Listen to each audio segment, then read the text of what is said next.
I read your excellent article, and I'm sure a lot of people will read it online or in Sunday's actual newspaper. What was fascinating to me was some of the lingo you came up with, some of the supporters of the Clintons over the years, and you put them in categories. For example, Hotel California, that group, Space Cowboys, Royal Council, Nick-a-Leap, the White Boys, the Child, the Sanitation Department. Give us a little sense of what you were trying to drive, because all of these groups were encircling Hillary in that orbit. Yeah, absolutely. And one of the interesting things about reporting this is people had an endless list of metaphors to describe Clinton world. You mentioned Hotel California, as in you can check out, but you can never really leave.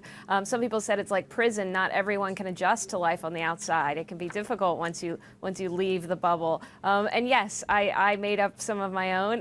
Her two press secretaries are Nick Merrill and Philippe Reines, and I combined them to Nick-a-Leap. But there are an endless number of nicknames, categories, ways to describe this world, which everyone describes as somewhat chaotic and also very devoted, and a lot of loyalty there. Yeah, it certainly is. Paul, where do you fit in? Which group? Which category? I don't know. I'm certainly. Amy probably knows better. I guess I'm probably one of those old I think you're the White Boys. I'm certainly a white boy. I don't know if Paul, you checked out, but you can. Yeah, Paul sort of checked out, but hasn't really left. So no, I don't want to. That's the thing. I love the Clintons. Have obviously been very good to me. The president pretty much created my career. I don't know if Amy knows this because she probably wasn't born. It was Hillary Clinton that came up with the idea for the War Room, which is what coordinated in 1992. Coordinated all those disparate. We had the same problem, Amy, in 1992. Bill Clinton had this vast, far-flung empire of friends and advisors, and Hillary pulled it all together with this idea of having a war room where everybody comes together in one place. And I think actually she's going to face a similar challenge should she run. But I know she's got the organizational chops to fix it this time. She's got a lot of supporters out there. And Amy, one of the most fascinating parts of the article was the person you call, or some of her supporters call the child, namely Chelsea Clinton. She's no longer a child. She's 33 years old, almost 34 years old. But she is playing a very, very significant role. Talk about that. Exactly. Chelsea has taken on a very prominent role, most notably in her parents' philanthropy. You know, it's been rebranded the Bill, Hillary, and Chelsea Clinton Family Foundation, and she's essentially running the place. She's hired a CEO who she worked with at McKinsey and who's a friend of hers, and everyone says that she is a dominant presence there. And I think, you know, you mentioned the child. I think that speaks to some people who still see her as a teenager running around the White House. And now she has her own team, her own press secretary, her own chief of staff. She very much wants to be seen as a grown-up. A lot of us remember Harold Ickes, who was the deputy chief of staff, very close to the Clintons in the first term, the second term. You called him in the article, or at least somebody in the article calls him, the director of sanitation, the sanitation department. Explain. Yes, that's a name he picked up as a deputy chief of staff in the White House because he was said to have cleaned up so many messes for the president. He hasn't disputed that characterization.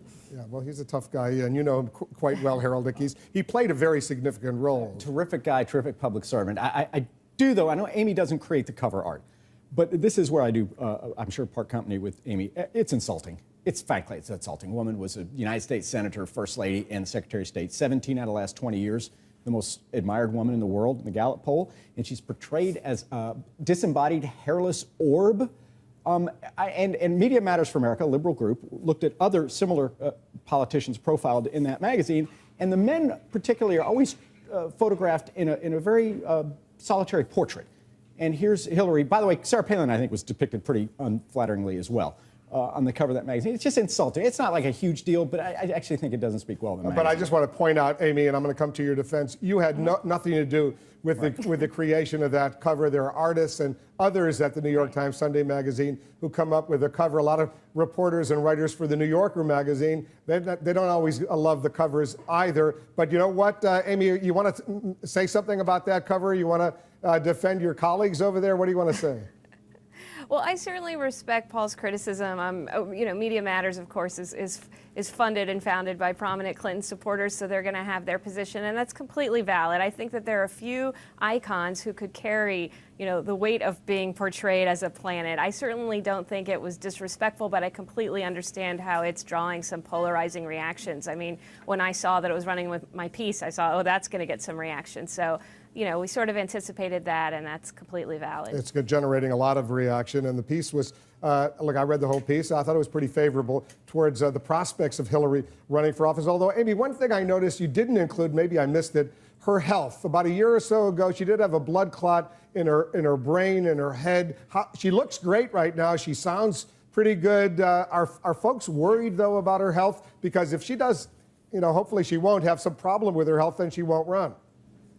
That's a really good question, and I've been following her around. She looks like she's running around, plenty of energy, looks fine. But again, people say that maybe the only way she wouldn't run is if there was some kind of health problem that would come up or that we don't know about. So that's a good question. She seems fine right now. Let's hope she is fine. Priorities USA, that super PAC that you're involved with, they seem to already be endorsing Hillary Clinton. That's the pro-Obama super PAC. Right. What about Joe Biden? What about some of these others? These are impressive people, and you know this, but our viewers should know. I advise that super PAC, and so I pointed out to them right, that you that's did. important for people to know that I'm not an unbiased analyst, especially where Priorities USA action is concerned. Hillary's the strongest candidate the Democrats have. If she runs, we'll support her. To me, that's very simple. It's driven by data, not by my personal loyalty. We have former Obama people, former Clinton people, former all kinds of people in our organization. But that's where the data goes. Does it mean that Obama now supports Hillary as his successor? Believe me, I don't speak for the President of the United States. Believe me, we haven't run any of this by him. This is not his deal. This is our deal. But we have to wait and see how the field develops. His campaign manager last time around is part of this group now, He's right? the co-chair. Jim Messina, the co-chair of, has joined just now as the co-chair of our organization. Huge coup for us. The guy ran, I think, a brilliant campaign for the president and a hugely talented guy. We're thrilled to have him. Whoever the Democrats nominate, of course, we'll almost certainly support. But it's obvious that Hillary's the strongest candidate. It's not to ignore anybody else. Amy, button up this conversation for us. You have any doubt that she's going to run?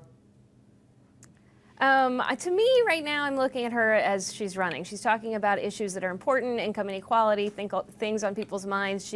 I'm following her as she's mingling with Obama donors. But of course, she hasn't made up her mind, and she could always, she is in her mind running right now, she could change her mind. And as long as the apparatus like Priorities and Ready for Hillary and these super PACs are forming, she sort of has the luxury of time. Yeah, I've always believed, assuming she's healthy, she would like to be the first woman president of the United States.